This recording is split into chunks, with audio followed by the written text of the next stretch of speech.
મારું નામ અહમદભાઈ નસીરભાઈ ડાભા છે. મારે જમણા પગે વારંવાર બેસી જવું પડતું હતું. બે અટકા અંદર કટકટ અવાજ આવતો હતો, એટલે હું વધારે ચાલી શકતો નહોતો. એટલે મેં કીધું માર્કેટમાં મારે કરવાની ઈચ્છા છે, તો આમાં મેં કીધું મારું મોટું ઓપરેશન થાય. એમાં મેં ના પાડી દીધી. પછી આ રોબોટિકનું કરાવડાવ્યું. ડ્યુક રોબોટિક હોસ્પિટલમાં હું આવ્યો. ડૉક્ટરે મુલાકાત લીધી, ડૉક્ટરને બતાવ્યું.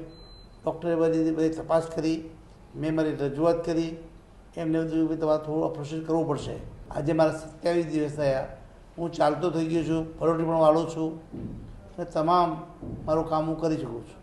ઓક્સીપ્લાસ્ટિક એટલે જોઈન્ટની સર્વશ્રેષ્ઠ સારવાર.